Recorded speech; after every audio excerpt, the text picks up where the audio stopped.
안녕하세요. 신우이 시집살이는 들어봤어도 아주버님 시집살이는 듣도 보도 못했는데 그걸 겪은 30대 여성입니다. 남사스러워서 어디다 말도 못하고 여기다 한풀이 하러 왔어요. 저는 비교적 경제적으로 풍족한 집안에서 자랐습니다. 친정아버지는 무역을 하셨고 친정어머니는 옷가게를 하셨는데 소위 두 분 다 대박이 났거든요. 그래서 지금은 두 분 다 여행 다니시고 운동 다니시며 여유롭게 살고 계세요. 남편과는 지인의 소개로 만났는데 연애를 시작하고 나서야 남편의 집안 사정이라던가 그런 게 좋지 않다는 걸 알게 되었어요. 하지만 그런 이유로 헤어질 생각은 못했던 게 남편과 만나기 전 2번의 연애를 했었는데 둘 다 제가 맞춰주는 연애였거든요. 그래서 이번만큼은 제가 해주기보다는 사랑을 많이 받고 싶었고 남편은 제가 바라던 대로 모든 걸 저에게 맞춰주었지요. 그래서 남편의 주변 조건에 대해서는 크게 바라는 바도 욕심도 없었네요. 게다가 남편 자체만 놓고 보면 대기업에 다니는 능력 있는 엘리트였기도 했고요. 그래서 친정에서도 결혼 반대 같은 건 없었어요. 하지만 한창 결혼 이야기가 진행되면서 알게 된 사실인데 남편이 저에게 잘 맞춰주던 건 남편이 커온 환경 때문이래요. 남편에게는 위로 2살 많은 미혼의 아주버님이 있었는데 어린 시절부터 이 아주버님과 차별을 많이 당했다고 하더라고요. 어머님 아버님은 저희 친정부모님과는 나이 차이가 많지 않았음에도 불구하고 사고방식이 정말 옛날 분들이세요. 그래서 자식이 둘이든 셋이든 장남이 잘 되는 게 제일 중요하다 생각하시는 분들이셨지요. 그래서 어린 시절부터 남편은 장남인 형에게 많은 부분을 양보해야 했는데 그게 나중엔 몸에 배서 성격처럼 된 거예요. 그렇다 보니 때때로 남편은 자기가 원하는 게 있어도 상대가 싫다 하면 설득을 해본다던가 고집을 부리는 일은 없었고 바로 포기해버리게 된 거고요. 아무튼 그래서 결혼할 때도 장남인 아주버님이 개혼을 해야 하는데 저희가 먼저 결혼하겠다고 나선다며 집안 망신이라고 결혼을 반대하셨어요. 그런데 아주버님은 이 여자 저 여자 찝쩍거리고 다니기만 할 뿐 결혼 생각도 없다고 했고 말이 좋아 사업까지 제대로 하는 일 없이 시부모님 돈이나 뜯어가는 철딱선이 없는 인간이었거든요. 그러니 언제 장가갈 수 있을 줄 알고 저희가 기다리고만 있을 수는 없었지요. 또 남편에게 말은 못했지만 여자라면 누구나 1살이라도 어리고 예쁠 때 드레스를 입고 싶잖아요. 그런데 다행히 제가 이런 일로 어머님과 직접적으로 부딪힐 필요는 없었습니다. 저는 나중에서야 알았지만 남편이 형이 장가 못 간 게 내 탓이냐, 왜 내가 피해를 봐야 하냐면서 어머님한테 크게 화를 냈다더라고요. 그런 전에 없던 남편의 태도에 어머님 아버님이 결국 결혼 승낙을 하셨고요. 하지만 어머님 아버님과 저희 부부 사이가 틀어지는데 그 일이 결정적인 이유가 된 건 아니었어요. 이후로 더 큰 사건이 남편을 기다리고 있었거든요. 이 이야기를 어떻게 어디서부터 시작해야 할지 싶지만 남편이 대학 졸업 후 직장 생활을 시작한 지 얼마 되지 않았을 무렵이었습니다. 하루는 어머님이 남편을 불러놓고는 월급 통장을 당신한테 맡기라 하더래요. 원래 아들 월급은 엄마가 관리해주는 거라면서요. 하지만 남편이 말하길 평소 어머님이 씀씀이도 크셨고 갯돈 때문에 사기도 몇 번이나 당하신 걸 알고 있었기에 엄두가 나지 않았답니다. 그래서 다는 못 맡기고 한 달에 50만 원씩만 모아달라고 했다고요. 그리고 저와의 결혼을 앞두고 남편이 어머님께 그간 모아주신 돈을 돌려달라 했는데 남편 말에 따르면 이자는 고사하고 원금만 하더라도 6천만 원이라는 거금이 있어야 했대요. 하지만 어머니가 말씀하시는 건 고작 2천만 원이더랍니다. 그리고 그나마 그 2천만 원도 이미 아주버님에게 홀랑 주신 상황이었고요. 그런 사정이 있었으니 저는 물론이고 남편도 자기 부모에게 감정이 좋을 리가 없었지요. 상황을 그렇게 만든 아주버님도 싫고 남편 기분은 아랑곳하지 않고 오로지 장남인 아주버님만 싸고 도는 어머님도 원망스럽다고요. 그렇지만 며느리로서 그래 아주버님하고 어머님 두 분 다 나쁜 사람들이야 라고 동조를 할 수는 없는 일 아니겠어요? 저는 그때만 하더라도 결혼한 지 얼마 되지 않은 시점이었으니 착한 며느리이자 좋은 아내이고 싶었거든요. 그래서 남편에게 지난 날은 잊어버리고 앞으로 당신과 나 우리 둘이 잘 살면 되는 거라고 남편을 어르고 달랬네요.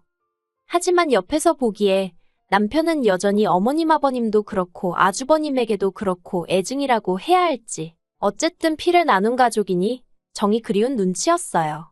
그래서 처음엔 제가 시댁 식구들과 남편을 이어주는 중간다리라도 되어보려 했습니다. 제가 잘하면 남편을 더 예쁘게 봐주지 않으실까 그런 어리석고 순진한 생각을 한 거지요. 그래서 원래 제 성격이 그렇지 않음에도 불구하고 어머님께 다가가려고 이리저리 노력을 했네요. 그러다 작년 어머님 생신이었어요. 아침부터 시댁에 내려가 미역국에 갈비에 이것저것 상다리 부러지게 한상 차렸지요.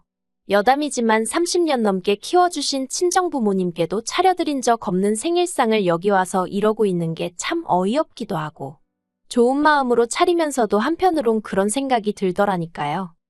부엌에서 고군분투하는 건 저와 남편 둘뿐이었어요. 아주버님은 자기 어머니 생신상을 차리는 저희를 보고도 기껏 한다는 소리가 남편더러 너는 왜 거기서 그러고 있냐며 빈정거리는 것뿐이었지요. 남편은 그런 아주버님더러 와서 설거지라도 도와주라 했지만 돌아오는 건 어머님의 핀잔뿐이었습니다. 누가 언제 생일상 차리랬냐고 동생이 돼서는 형더러 이래라 저래라 했었냐고 말 조심하라고요. 그러자 남편도 더는 아무 말도 못하대요. 그리고 그런 남편을 보고 있는 제 마음은 짠하면서 동시에 짜증이 나는 거예요.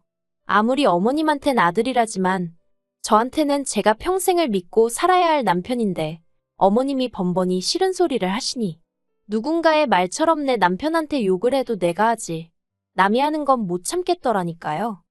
이윽고 생일상이 차려졌습니다. 그리고 뽐새 없이 아버님은 아직 방에서 나오지도 않으셨는데 아주버님이란 작자가 먼저 젓가락을 들고 입안 찬저 반찬 들쑤시더라고요. 게다가 기껏 한다는 소리는 자기가 좋아하는 건 하나도 없다나요.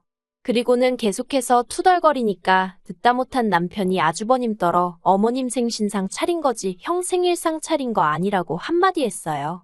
그러자 이번에도 어김없이 어머님이 나서서는 형이 한마디 할 수도 있지. 뭘 그렇게 예민하게 반응하냐면서 어차피 하는 음식 형이 좋아하는 걸로 했으면 좀 좋냐고 남편에게 무안을 주시는 거예요. 그리고 그 모습을 보고 있자니 그때만큼은 정말 못 참겠더라고요. 그래서 아주버님도 어머님도 드시기 싫으시면 안 드셔도 된다고 차렸던 음식들을 전부 다 반찬통에 옮겨버렸어요. 그러자 어머님이 눈을 동그랗게 뜨시고는 저더러 뭐하는 짓이냐입니다. 저도 이판사판이다 싶어서 왜 자꾸 저희 남편에게만 뭐라 하시냐고 대꾸했지요. 그리고 내친 김에 할 말은 해야겠다 싶어서 결혼 전부터 왜 자꾸 아주버님만 싸고 도시냐고. 아주버님 나이가 내일 모레면 40인데 왜 형제 둘을 앉혀놓고 편애를 하시냐고 따지고 들었네요. 그러자 어머님이 어쩐지 요새 저희 남편이 툭하면 대들고 옛날 같지 않더니 이제 보니 저 때문이라나요. 저를 만나고서 당신 둘째 아들이 이상하게 변했다는 거예요. 그래서 이상하게 변한 게 아니고 제가 정신 차리게 도와주고 있는 거라고 했지요. 그렇게 어머님과 말다툼을 하자 아주버님은 아주버님대로 이래서 자기가 결혼을 안 한다는 둥 어쩐다는 둥 헛소리를 해대대요. 그러던지 말던지 제 손길이 닿았던 음식은 전부 다 챙겨서 차에 올라탔어요. 그리고 올라오는 길 내내 한마디 말도 없던 남편이 집 앞에 거의 다 도착했을 무렵에서야 고맙다고 하대요. 자기가 해야 할 말을 제가 대신 해줬다면서. 그래서 괜찮다고 했어요. 대신 앞으로는 정신 똑바로 차리자고 당하고 살지 말자고 했지요. 그리고 이후로 반년 정도는 서로 연락도 왕래도 없이 지냈습니다. 어버이날이며 아버님 생신이며 원래라면 챙기고도 남았을 날들 전부 다 그냥 지나쳐버리면서 말이에요. 솔직히 마음은 무척 불편했고 한편으론 그래도 할 도리는 해야 나중에 일이 생겨도 할 말은 할 수 있지 않을까 하는 걱정도 들었어요. 그런데 또 생각해보면 도대체 그놈의 도리가 뭔가 싶더라고요. 어머님 생신 이후로 남편에게 들은 거지만 그간 어머님 아버님이 아주버님 사업자금으로 3억 이상 쓰셨답니다. 그래놓고 저희 결혼할 땐 아주버님이 미혼이지 않냐면서 1원 한 푼 도와주긴커녕 저희 남편 돈 2천만 원까지 가로채신 거예요. 가뜩이나 어머님이나 아주버님한테 단단히 실망한 상황에서 그런 이야기까지 들었으니 솔직히 제가 도리고 뭐고 하고 싶었겠어요? 그나마 남편이 가만히 있었으니 차라리 다행이지. 남편이 뭐라도 해드리겠다고 했으면 전 정말 폭발했을지도 모르겠네요. 그런데 올해 초였습니다.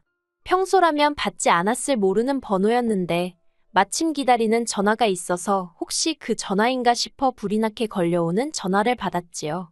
그리고 전화를 한 이는 어머님이었어요. 당황스럽기도 했고 그렇다고 전화를 끊을 수도 없어서 얼떨결에 통화를 이어나가게 되었습니다. 어머님은 지난번 일은 당신이 지나쳤던 것 같다며 미안하다 하시대요. 그리고는 저희더러 아주버님을 3달만 데리고 있어달라나요. 어머님은 구구절절 말씀하시길 지난번 저희와 크게 다투고 나서 당신들도 속이 많이 상했답니다. 그리고는 저희 남편이야 손도 많이 안 가는 아이였고 그러면서 공부도 잘하고 믿음직스러웠던 반면에 아주버님은 공부도 그렇고 동생인 저희 남편에게 자꾸 치이는 것 같고 그래서 안쓰러워서 좀 더 신경을 많이 써준 것뿐이라나요. 그런데 이제는 당신들도 지쳤다면서 이젠 아주버님이 취직을 하든 결혼을 하던 해서 자리를 잡았으면 좋겠다고요. 사실 시댁이 서울에서 2시간 정도 떨어진 데다가 외곽이어서 솔직히 젊은 여자 만나기가 쉽진 않아요. 직장도 많지 않고요. 그러니 어머님은 서울에 사는 저와 남편의 도움이 절실히 필요한 상황이었던 거지요. 어머님이 전에 없이 어찌나 애달아하며 부탁을 하시던지 오죽하면 안쓰러운 마음까지 들대요. 하지만 제 멋대로 결정을 내릴 순 없었으니 남편과 이야기해보겠다 했어요. 그리고 이 이야기를 전해들은 남편은 혼란스러워 보였습니다. 이번 기회로 어머님 아버님과 관계 회복을 할 수 있을지도 모른다는 기대감도 엿보였고 동시에 아주버님과 같이 살 생각에 스트레스를 잔뜩 받는 것도 같았거든요. 그리고 결국 며칠 뒤 아주버님이 저희 집으로 오게 되었습니다. 어머님이 하신 말씀도 있고 3달이라고 기간도 정해주셨으니 저는 솔직히 아주버님이 빡세게 직장을 알아본다던가 하다못해 결혼할 여자라도 찾아보려는 줄 알았어요. 하지만 저희 집에 온 지 1달이 넘어가도록 하는 일이라곤 핸드폰으로 게임하고 채팅하는 게 전부였지요. 밥도 다 차려놓고 식사하세요 소리를 안 하면 처먹을 생각을 안 했고요. 그뿐만이 아니라 저와 남편이 지내는 생활 방식에 훈수까지 두대요. 저희 집에 있는 건조기와 식기세척기를 보더니 집안 살림을 너무 편히 하려고 드는 거 아니냐 그러고 친정 부모님이랑 외식이라도 하고 오면 시부모님 생각은 안 나냐며 빈정거립디다. 게다가 저희 집 관리비 영수증을 자기가 내줄 것도 아니면서 멋대로 펴보고는 가스비가 왜 이렇게 많이 나왔냐. 전기세도 보통이 아니다. 듣다 못한 제가 둘이 살다 셋이 되었으니 당연한 거 아니냐고 쏘아붙였어요. 그랬더니 그걸 그대로 어머님한테 일러서는 어머님이 저더러 네 아주버님한테 뜨거운 물 쓰지 말라고 했냐. 난방 못 키게 했냐. 별소리를 다 들었네요. 그래도 꾹꾹 눌러 참았습니다. 3달까지 2주밖에 안 남은 상황이었기에 어떻게든 잘 버텨보자는 생각뿐이었지요. 그런데 기어이 어머님이 선을 넘으시대요. 그날은 회사 창립일이라 출근을 안 했어요.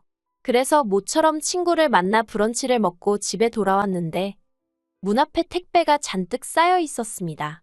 올 게 없었기에 받는 사람 이름을 살펴보니까 제 이름이 적혀 있었고요. 알고 보니 어머님이 보내셨더라고요. 도대체 뭘 보내신 건가 싶어서 하나만 살짝 뜯어보니 예전 시댁에서 아주버님 방에 있던 장난감 인형들이었습니다. 설마 싶어 한 상자를 더 뜯어보니 이번엔 아주버님 보멸음 옷이었고요. 보아하니 전부 다 아주버님 짐인 모양이래요. 그래서 어머님께 전화를 드리고는 왜 이런 걸 전부 다 여기로 보내셨냐 물었습니다. 솔직히 이미 제 마음속에는 불길한 생각이 가득했지만 정말 설마 싶어서 입 밖으로 꺼내진 못하고 애써 애둘러 여쭤본 거지요. 그리고 아니나 다를까 어머님께서 하시는 말씀이 아주버님하고 몇 달 더 같이 지내라는 겁니다. 저도 알다시피 직장도 여자도 아무것도 해결되지 않았지 않냐면서요. 그래서 안 된다고 했어요. 노력을 안 하는데 직장이고 여자고 하늘에서 뚝 떨어지냐고. 그리고 더는 아주버님 수발도 들기 싫다 했지요. 나이가 저 정도면 남의 집에서 밥 먹고 설거지 정도는 하는 게 정상 아니냐고. 그런 매너도 없는 사람이랑 더는 같이 못 산다 했습니다. 그러자 어머님이 네가 그런 식으로 나올 때마다 네 남편이 미움을 받는 거라며 저를 다그치시대요. 저희 남편의 입지는 저하기 나름이라나요. 그리고는 전화를 딱 끊어버리셨어요. 저는 도저히 화를 참을 수가 없어서 아주버님이 지내던 방에서 아주버님 짐을 전부 다 끄집어냈습니다. 그리고 여행용 가방에 마구잡이로 쑤셔 넣었지요. 어머님이 보내신 택배들과 함께 현관밖에 내놓고 현관 비밀번호도 바꿔버렸습니다. 그리고는 심부름센터에 연락해 비용이 얼마가 들어도 좋으니 이 짐들을 전부 다 시댁으로 지금 당장 돌려보내주라 했어요. 그리고 몇 시간 뒤 누가 현관문을 삑삑 눌러대더라고요. 인터폰으로 내다보니 아주버님이었습니다. 당연히 문은 안 열렸지요. 그러자 제 핸드폰으로 전화가 와서는 비밀번호 바꿨냐고 묻길래 맞다고, 그리고 아주버님 짐도 다 뺐으니까 지금 이 길로 시댁으로 그냥 내려가시라 했어요. 그러자 뭔 개소리냐면서 욕을 하는 거예요. 마음 같아선 개소리는 너네 엄마가 먼저 했다 하고 싶었지만 차마 그러진 못하고 어머님이랑 이야기해보라 했네요. 그리고 남편에게도 전화해서 현관 앞에 아주버님이 버티고 있는 한 당신도 이 집엔 못 들어온다 했습니다. 그리고 이후로 뭐 구구절절 적을 것도 없어요. 심부름 센터에 맡겼더니 몇 시간도 안 걸려서 시댁의 짐이 다시 다 돌아갔거든요. 어머님한테 전화가 와서는 지금 이게 뭐 하는 짓이냐, 너 우리 장남을 내쫓은 거냐 어쩌냐 말 그대로 뒤집어졌지요. 남편한테 어머님이 어디서 그런 걸 데려와서는 형을 욕보인다고 어쩌고, 그리고는 또 금세 태도를 달리하시면서 늙은 부모가 언제까지 형을 챙겨야겠냐, 동생이 할 수도 있는 거라며 남편을 타이르시더랍니다. 그런데 남편이 그랬대요. 자기가 자기 주변에 자기를 생각해주는 사람이 누가 있나 하고 곰곰이 생각해봤는데 저밖에 떠오르지가 않더래요. 자기를 위해서 울어주고 웃어주고 하는 사람이 와이프인 저밖에 없다면서 그러면 자기가 누구 편에 있어야겠냐고요. 그리고는 어머님더러 형님이랑 앞으로 행복하게 사시라 그랬답니다. 아주 힘들고 고될 때는 둘째 아들로서 도와드릴 수 있으면 도와드리겠지만 가급적 연락은 하지 않고 지냈으면 좋겠다면서요. 그래서 지금은 아예 왕래가 없습니다. 일단 남편이나 전화 핸드폰 번호부터 바꿔서 어머님이 저희한테 연락을 하시려면 친척 한 분 정도는 거쳐야 할 텐데 저희 어머니가 체면을 엄청 중시하시는 분이라 아마 그렇게는 못하시지 않을까 싶어요. 그나저나 어떻게 사연을 끝내야 할지 모르겠네요. 아, 마지막으로 아주버님 소식을 듣긴 했습니다. 어떤 꽃뱀한테 걸려가지고 돈만 1,000만 원 가까이 뜯겼다나요. 에휴, 말해 뭐 하겠어요. 아무튼 이제는 어머님과 아주버님으로부터 완전히 벗어나 저랑 남편이 행복하게 잘 살고 있으니 그거면 충분합니다.